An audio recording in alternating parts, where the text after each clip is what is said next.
नमस्कार फ्रेंड्स मु शक्ति आपण देखुंती नरसिंहा क्रिएशंस पेजेंट। तो फ्रेंड्स आज वीडियो रे वर्तमान बड़ मुख्य खबर उपर नजर पकाइबा जहाँकि आपण माने समस्ते जानि रखिबा निहाती दरकार। तेबे कोन रही आज वीडियो रे वर्तमान बड़ मुख्य खबर आपण माने जानिबा पई वीडियो को शेष पर्यंत देखंतु जहाँद्वारा कि आपण माने डिटेल्स इंफॉर्मेशन पाई परिबे। एवं फ्रेंड्स ता पूर्व ए वीडियो गोटे लाइक करंतु जदि पारुछंती आपनकर सांग साथी मानकु वीडियो को शेयर करनतु। जदि फ्रेंड्स आपण माने हमो चैनल ले नुआ ही वीडियो देखुछंती पूर्व केबे भी हमरो चैनल को सब्सक्राइब करनाती तबे निहाती चैनल को सब्सक्राइब करे सहित पाखे आसुवा बेल आइकन को बजाय रखतांतु। तो फ्रेंड्स नंबर 1 रही आज मैच दिल्ली स्पिनर बनाम पंजाब बिग हिटर आईपीएल राजी आयर और राहुल मुहामही बहु प्रतीक्षित आईपीएल 13 शनिवार यूए रे आरंभ होईची। प्रथम मैच रे दुई पूर्व विजेता मुंबई इंडियंस और चेन्नई सुपर किंग्स मुहामही होइचंती। रविवार तथा आज द्वितीय दिन रे मध्य क्रिकेट प्रेमी को आउ एक बड़ मैच देखा मिलिबो। एथिरे निज निजर प्रथम ट्रॉफी विजय लक्ष्य थिबा दिल्ली कैपिटल्स और किंग्स 11 पंजाब परस्पर मुकाबला करिवे। एही मैच को दिल्ली स्पिनर बनाम पंजाब बिग हिटर रो आख्या दे जाइछि। अवश्य दिल्ली रो प्रशिक्षित रिकी पंटी जड़े महान बैट्समैन होइथिला बेले पंजाब प्रशिक्षित अनिल कुंबले हेउचंती किंबदंती स्पिनर। तेबे दलीय गठन दृष्टि दिल्ली रे अनेक दक्ष स्पिनर थिला बेले पंजाब रे बड़ बड़ शॉट खेलुवा किछि देशी विदेशी खेलाड़ी रहिचंती। दिल्ली पाखरे रविचंद्रन अश्विनी अमित मिश्र और अक्षर पटेल भली स्पिनर रहिचंती। सेही दृष्टि पंजाब ठारू दिल्ली बोलिंग बाहिनी टिके शक्तिशाली मन हेउछि। दिल्ली पाखरे भल बैट्समैन भी अछंती। तेबे एही मैच को मध्य भारतीय क्रिकेट रो दुई संभाव्य भविष्यत अधिनायक श्रेयस अय्यर और केएल राहुल लड़ई आख्या मिली। कारण अय्यर दिल्ली और राहुल पंजाब अधिनायक दायित्व तुलाइबाकू जाउछंती। मैच दुबई अंतर्जातीय स्टेडियम रे खेलाजिबो। दिल्ली पाखरे पृथ्वी शॉ अय्यर ऋषभ पंत शिखर धवन को भली भारतीय अंतर्जातीय तारका और वेस्टइंडीज सिमरन हेटरमैन को भली बैट्समैन अछंती। सेथिपाई राजस्थान रॉयल्स रु अणा जायथिबा भारतीय स्टेट दलर उप अधिनायक आजिक रहाणे संभवतः रविवार चूड़ांत दल रे स्थान पाई पारंती। किंग्स एकादश पंजाब पाखरे मध्य बड़ शॉट खेलिबारे धुरंधर क्रिस गेल ग्लेन मैक्सवेल और निजे राहुल को भली खेलाड़ी रहिचंती। मैक्सवेल लंडन विपक्ष रे मैच विजयी शतक खेली यूए आसिचंती। यूए रे 2014 रे खेला जायतिबा आईपीएल रे से मध्य 16 मैच खेली 552 रन करथिले। पंजाब पई विपज्जनक गेल और राहुल पाली आरंभ करिवे। मयंक अग्रवाल 3 नंबर रे खेलिबे। हेले बिग बॉस लीग रे सर्वाधिक विकेट नैथिबा डानियल मैक्स और कागिसो रबादन भली बोलर दिल्ली पाखरे थिबारु एमानको पई बैटिंग सेतता सहज हेबोनी। पंजाब बोलिंग रो नेतृत्व नेबे अंतर्जातीय भारतीय बोलर मोहम्मद शामी। अवश्य तांको छडा पंजाब पाखरे सेमिति बड़ बोलर संभवतः आउ नाहांती। अतीत रेकर्ड अवश्य किंग्स एकादश पंजाब सपक्ष रहिछि। दुई दल मध्य खेला जायतिबा गत 5 मुकाबलारू 4टी रे पंजाब विजयी होइछि। गत ऋतुर शेष मुहामुही रे किंतु दिल्ली विजयी होइथिला। देखिए प्रवृत्ति खबर 3500 टंकार मिलिबो लैपटॉप। अष्टम श्रेणी पिला नामी दामी कंपनी लैपटॉप देउछंती केंद्र सरकार। जानतु कोन रहिछि पूरा घटना। मात्र 3500 टंकार अष्टम श्रेणी पिला मिलुछि लैपटॉप। एमिति खबर प्रचारित हेबा परे घटनार सत्यासत्य को नहीं जोरसोर रे चर्चा चलीछि। तेबे किछि दिन हेबो गोटे खबर सोशल मीडिया रे वायरल हेबारे लागिछि जेउथरे को जाउछि जे ऑनलाइन क्लास पई अष्टम श्रेणी छात्र छात्री को कॉर्पोरेट व्यापार मंत्रालय मात्र 3500 टंका रे लैपटॉप जोगाइबो। तेबे एही खबर को पीआईबी मिथ्या बोली दाबी करिछि। 3500 टंका रे मिलुछि लैपटॉप पाइबे अष्टम श्रेणी पिला। कोन रहिछि सत्यता? पीआईबी एही विज्ञापन को भूल बोली दर्शाइछि। पीआईबी फैक्ट चेक कहिछि जे एमसी कोविड-19 पई लैपटॉप प्रदान करू नाही। एथिरु यह स्पष्ट हेउछि जे एही वायरल खबर गुजब बोली। वायरल खबर रे दाबी करै जायछि जे 3500 टंका रे लैपटॉप नेबार शेष तारीख 25 सेप्टेम्बर। आवेदन करिबार 30 दिन मध्य लैपटॉप प्रदान करै जिवो। एही लैपटॉप लाभा लेनोवो और एनटीएस कंपनी रो बोली कुआ जायछि। तेबे पीआईबी फैक्ट चेक एही खबर को ट्विटर रे शेयर करिबा सह मिथ्या बोली दर्शाइछि। तेबे एही खबर प्रति लोक माने विश्वास न करिया पई मध्य कुआ जायछि। लैपटॉप पई केंद्र प्रमाणपत्र आवश्यक। एही नकली विज्ञापन अनुसार लैपटॉप आवेदन करिबाकू किछि प्रमाणपत्र आवश्यक। आधार कार्ड फोटो छात्रक परिचय पत्र पितामाता आधार कार्ड शिक्षक नाम और योगाध्यक्ष नंबर आवश्यक। तेबे एही खबर रे कोनोसी सत्यासत्य नथिबा जणा पड़िछि। किंतु सोशल मीडिया रे एही खबर प्रकाशित हेबा परे अनेक याकू किनिबाकू बहु आग्रह देखाइथिबा जणा पड़िछि। किंतु 3500 टंका रे कोनोसी लैपटॉप दिया जाउ नथिबा जणा पड़िछि।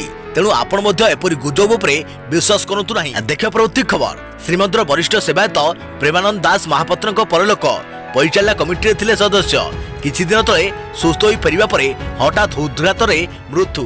वरिष्ठ दयिता सेवायत तथा श्रीमंदिर परिचालना कमिटीर पूर्वतन सदस्य प्रेमानंद दास महापात्र परलोक होईछि।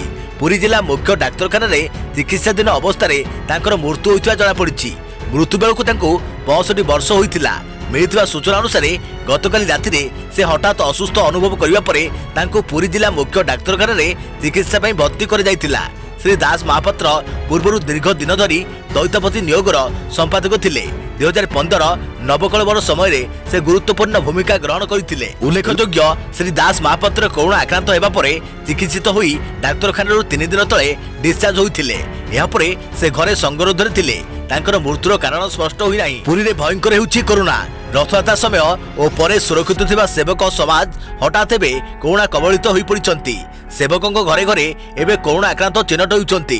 गत 15 दिन भितर प्राय 200 रु अधिक सेवक कोरोना चिन्हट होइतबा जणा पड़िछि। एपरिक जनक पर जणे सेवकों मृत्यु हेउछि। पुरी रे मोट मृत्युरु 5 जण सेवकों मृत्यु होई सारिछि। किछि सेवक गुरुतर असुस्थ मध्य रहिचंती। सेवकों मध्य कोरोना व्यापिबा एबे चिंताजनक रहिछि। देखियो प्रवृत्ति खबर सारा विश्व रे काया विस्तार करूछि कोरोना। 3 कोटी 9 लाख लोक हेलेनी संक्रमित। सर्वाधिक संक्रमित तालिकार अमेरिका। विश्वर प्राय 213 देश में व्यापीथिबा कोरोना भूताणु जोगु प्रतिदिन 2 लाख रु 3 लाख नुआ आक्रांत चिन्हट होउछंती। वर्ल्ड मीटर तथ्य अनुसार वर्तमान विश्व में 3 कोटी 9 लाख 92,885 जन आक्रांत चिन्हट होउछंती। सेमानक मध्यरु 2 कोटी 25 लाख 87,905 जन सुस्थ होइछंती। सेहिपरि विश्व में कोरोना भूताणु संक्रमण में 9 लाख 61,471 जनक मृत्यु होइछि। मोट 74 लाख 43,479 जन सक्रिय संक्रमित अछंती। सर्वाधिक संक्रमित राष्ट्र तालिकार प्रथम अमेरिका, द्वितीय भारत, तृतीय ब्राजिल रही। अमेरिका 69 लाख 67,403 जन कोरोना आक्रांत चिन्हट होइछंती।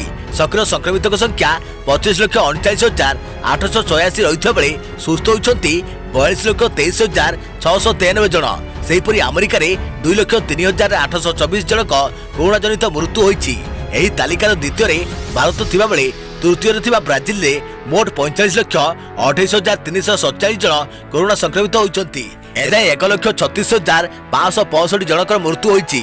वर्तमान 5 लाख 71,687 सक्रिय मामला थिबा बेले 38 लाख 20,095 जन सुस्थ होइछंती। देखियो प्रवृत्ति खबर आदि ठारू राज्यर विभिन्न स्थान में प्रबल वर्षार संभावना। 7 जिला को ऑरेंज एवं 10 जिले में येलो वार्निंग। उत्तर पूर्व बंगोपसागर सृष्टि होइतवा लघुचाप प्रभाव में बर्षिब 3 दिन। आज ठारू राज्यर विभिन्न स्थान में प्रबल वर्षार संभावना। 7 जिला को ऑरेंज वार्निंग जारी करिछि पाणीपाग विभाग। बंगोपसागर उत्तर पूर्व उपकूल में एक लघुचाप सृष्टि होइछि। यार प्रभाव में आज ठारू राज्यर विभिन्न जिले में प्रबल अति प्रबल वर्षा होई पारे। एथिपाई 10 जिला को येलो वार्निंग जारी करिछि आंचलिक पाणीपाग केन्द्र।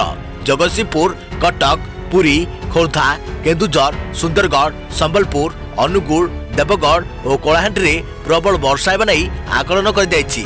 सेहिपरि मयूरभंज, बालेश्वर, जाजपुर, भद्रक, केन्द्रापड़ा, मालकानगिरी और कोरापुट पई ऑरेंज वार्निंग जारी कर जाइछि। एही समय भितरे समुद्र भितर को मत्स्यजीवी को न जीवा पई कह जाइछि। देख प्रवृत्ति खबर 10 टंकिया कॉइन आपन को नहीं पारे जेल। बाजार में उपलब्ध होउतवा सब प्रकार कॉइन को नहीं आरबीआई जारी कला सतर्क। खुचुरा टंका ग्रहण न कले मोटा अंकर जोरिमाना सांग को होई पारे 7 वर्ष जेल। अचल टंका कही किछि दोकानी तथा गाड़ी चालक खुचुरा पैसा नेबाकू रोकटोक मना करदेले होई पारे कार्यानुष्ठान। अचल कही कौन भी कॉइन को ग्रहण करने को मना करें नहीं कौन भी दोकानी किंबा गाड़ी चालक। अचल टंका कही जदि कौन व्यक्ति आपण को हैरान हरकत करने को चेष्टा करती तेबे संपृक्त व्यक्ति विशेषज्ञ विरुद्ध में ग्रहण कर तुरंत कार्यानुष्ठान। तेबे एक आमे कहूना बरम रिजर्व बैंक ऑफ इंडिया पक्षर जारी होइतवा गाइडलाइंस रे उल्लेख रही। बाजार में खुचुरा ग्रहण करने को राजी होनाती उभय दोकानी और ग्राहक। सहर हेउ अबा गाँ गहली सबुठी कॉइन अचल होइजवा भली परिस्थिति सृष्टि होइछि। सेहि भली कॉइन कहीं न नेबारु बेसी प्रभावित हेउछंती खुचुरा व्यवसायी। सेपटे बैंक कर्तृपक्ष एने बारंबार स्पष्टीकरण रखिछंती। बैंक रो कहिबा कथा कॉइन अचल एक गुजब। याकू विश्वास न करी समस्ते कॉइन ग्रहण करंतु नचेत आईनगत प्रक्रिया रे दंड भोगिबाकू पड़ी पारे। आपण जानिबा पई एठारे आमे कहि रखुछु कि जदि कोनोसी व्यक्ति कॉइन ग्रहण करबाकू मना करि दियंती तेबे एनै आपण पुलिस रे अभियोग करि परिबे। जहाद्वारा उक्त व्यक्ति को 7 वर्ष काल जेल हावा खाइबा को पड़ी पारे। तेणु लोकों समस्या को नजर रखी खुचुरा तथा कॉइन पैसा को नहीं आरबीआई पक्षर बारंबार स्पष्टीकरण देवा सह बाजार में उपलब्ध कौन भी कॉइन अवैध नुहे बोली कहुई। तेबे रिजर्व बैंक गाइडलाइंस अनुसार जो सब कॉइन जारी कर रिजर्व बैंक नियम आधार रे जारी कर बाजार में उपलब्ध समस्त कॉइन वैध अटे। जदि कौन व्यक्ति किंबा बैंक यही कॉइन ग्रहण करने को मना कर तेबे तार सूचना पुलिस को देवा उचित, कारण एभली करबा अपराध। गत किछि मास छोट टंकिकिया कॉइन 2 टंकिया 5 टंकिया एवं 10 टंकिया कॉइन अचल कई जोरदार चर्चा होउछि। तेबे यह एक गुजब होइथिबा बेले एथिप्रति लोके सचेतन हेबा जरूरी। अन्यपटे देशर नुआ कंज्यूमर प्रोटेक्शन एक्ट 2019 लागू हेबा परे एनिकी खुचुरा टंका बदल रे अन्य कोनसी अनावश्यक जिनिस देले कंज्यूमर फोरम रो द्वारस्थ होई पारंती ग्राहक। आउ ग्राहक अभियोग मासक भीतर ही संपृक्त व्यक्ति विशेषज्ञ विरुद्ध में दृढ़ कार्यानुष्ठान ग्रहण करपरिकी एभली समस्या तथा अभियोग आपण केंद्र सरकार द्वारा परिचालित वेबसाइट जागो ग्राहक jago.gov.in एवं consumer helpline .gov.in toll free number 1800114000 एवं 14404 नंबर भी कॉल करी जणाई परिबे। तेबे आपन को आमे आउ थरे कहि रखिया चाहूछु जे नंबरटी रहिछि 1800114000। एथि सहित ही आपण मोबाइल नंबर 8130009809 रे एसएमएस जरिया मध्ये निज समस्या संक्रांत रे अभियोग करि परिबे। देखियो प्रति खबर चीन रे प्रजनन क्षमता हराइबे पुरुष व्यापुछि आउ एक महामारी रोग। चीन रु व्यापिथुआ कोरोना भाइरस समग्र विश्व में आतंक खेली देछि। एही भाइरस जोगु एपर्यंत समग्र विश्व में 9,50,000 लोकों मृत्यु हो साराणी। विभिन्न देश कोरोना मुकाबला जारी रखिथिबा बेले चीन रे एबे आउ एक महामारी रोग व्यापिबा आरंभ होइछि। एहा मध्ये वायु जरिया व्यापुछि। एहा जोगु पुरुष माने प्रजनन क्षमता हराइबार संभावना रहिछि। एही रोगर नाम हेउछि ब्रुसिलोसिस। एहा एक प्रकार बैक्टेरिया जार नाम ब्रुसिला द्वारा व्यापी था। यही रोग उक्त रोग को माल्टा ज्वर अथवा मेडिटेरियन ज्वर बोली कहुए।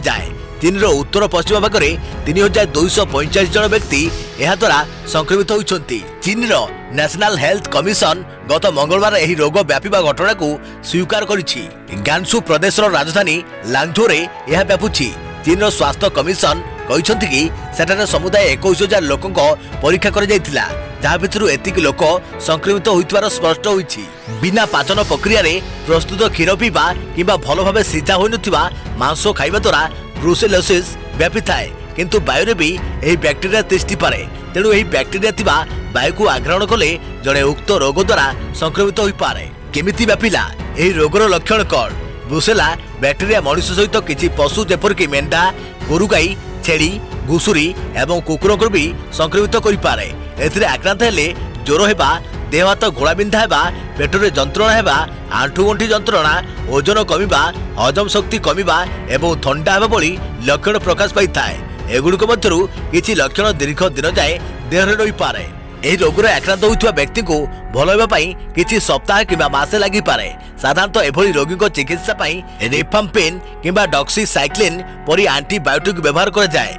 पशु मानक संस्पर्श रे आसिला बेले रबर ग्लोव्स व्यवहार एवं प्राणीज द्रव्य को गरम करी खाइबा द्वारा यह द्वारा संक्रमित होगा को एड़ाई दिया जाय पारे।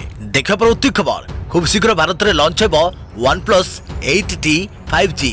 अमेजन रे जारी हला ऑफिशियल टीजर। भारत में खूब शीघ्र लॉन्च होई पारे OnePlus 8T 5G। यार लॉन्चिंग नहीं अमेजन इंडिया रे टीजर जारी कर जाइछि। ई कॉमर्स प्लेटफॉर्म पक्षरु निजर वेबसाइट रे नोटिफाई मी पेज रे जारी करिछि, जेउठी फोन लॉन्च विषय रे हुआ जाइछि। गत शुक्रवार दिन ए स्मार्टफोन को नहीं यही खबर सामना को आसीथिला कि फोन 14 अक्टोबर रे लॉन्च करे जिवो, किंतु कंपनी पक्षरु यार किछि स्पष्टोक्ति करे जाई नाही। किंतु रिपोर्ट मुताबक यही फोन रे 120 Hz display, 65 watt fast charging support एवं स्नैपड्रैगन 865 प्रोसेसर मध्य रहिबो। किंतु कंपनी एथर 8T Pro मॉडल लॉन्च करिवो नाही, केवल OnePlus 8 रो अपग्रेड भावे 8T लॉन्च करे दिबो। आउ एथिरे बड़ परिवर्तन ही देखिबा को मिलिबो। एथिरे FHD प्लस फुएल्ड AMOLED डिस्प्ले एवं 48 MP प्राइमरी सेंसर सहित क्वाड कैमेरा सेटअप मध्य मिलिबो। देखियो प्रति खबर राशन कार्ड रु आपन को नाम कटि न जाऊ, हाथ रे मात्र 10 दिन करंतु एही उपाय। देश रे प्राय 24 कोटी राशन कार्डधारी एक बड़ खबर रही। एबे आधार सहित राशन कार्ड लिंक करने को आपण पाखे आउ समय सीमा मात्र 10 दिन बाकी अच्छी। आगामी 10 दिन मध्य राशन कार्ड को आधार सहित लिंक करने को पड़ो नचेत आगामी दिन में राशन कार्डधारी माने आउ सरकारी योजनार लाभ पाइबारु वंचित हो पारती। जदि राशन कार्ड आधार सहित लिंक होई नाही तेबे आपनको नाम राशन कार्ड रु काटी दिया जिवो। तेणु आधार लिंक करनथिबा राशन कार्डधारी माने सेमानकर राशन कार्ड को 30 सेप्टेम्बर 2020 सुधा आधार सहित लिंक करदिबा जरूरी। ए संपर्क में केंद्र सरकार समस्त राज्य सरकार को सूचना देइछंती। देश रे बे 23.5% राशन कार्डधारी अछंती। सेमानक मध्यरु 90% रु अधिक लोकंकर आधार पैन लिंक करिसंती। देखियो प्रति खबर ओडिशा डाक सेवारे ग्रामीण डाक सेवक पदवी रे नियुक्ति। आवेदन शेष तारीख सेप्टेम्बर 30। ओडिशा पोस्टाल सर्कल रे मोट 2060 ग्रामीण डाक सेवक पदवी पाई नियुक्ति विज्ञप्ति प्रकाश पाइछि। इच्छुक प्रार्थी माने ऑनलाइन माध्यम रे सेप्टेम्बर 30 पूर्व आवेदन करि परिबे। जानतु आवेदन करिवा पाई कोन सब नियम रहिछि। पदवी संख्या 2060 ब्रांच पोस्ट मास्टर सहकारी ब्रांच पोस्ट मास्टर डाक सेवक। आवेदन पाई शेष तारीख 30 सेप्टेम्बर 2020 रही। आवेदन पाई बयस अवधि सर्वनिम्न 18 वर्ष सर्वाधिक 40 वर्ष। वेतन ब्रांच पोस्ट मास्टर 12,000 रु 14,500 टंका। सहकारी ब्रांच पोस्ट मास्टर एक डाक सेवक 10,000 रु 12,000 टंका। आवेदन फी 100 टंका। एससी एसटी एवं पीडब्ल्यूडी वर्गर प्रार्थी मानक पई आवेदन मागणा। शिक्षागत योग्यता मैट्रिक पास करथिबा आवश्यक। आंचलिक भाषा जानिथिबा निहाती आवश्यक। जेकोसी सरकारी किंबा बेसरकारी अनुष्ठान रु सर्वनिम्न 6 मास पर्यंत कंप्यूटर शिक्षा लाभ करथिबा आवश्यक। देखियो प्रति खबर 10,000 लाइसेंस देउछंती सरकार। आपण भी चाहिले सीएनजी पंप रो होई परिबे मालिक। आपण भी चाहिले सीएनजी पंप खोली परिबे। सरकार एमिति किछि योजना करूछंती जा द्वारा आपण भी लाभवान होई परिबे।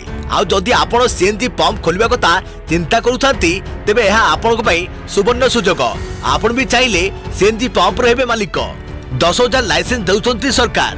देश में प्रदूषण और तेल दर वृद्धि जोगु क्रमागत भाव सीएनजी चालित जान संख्या बढ़िबार लागिछि। यासो सरकार सीएनजी प्रति ध्यान देबा बेले एबे ऑटो चालक माने मध्य सीएनजी प्रति अधिक आकर्षित होउछंती। तेणु यह ही उपयुक्त समय सीएनजी पंप खोली पार।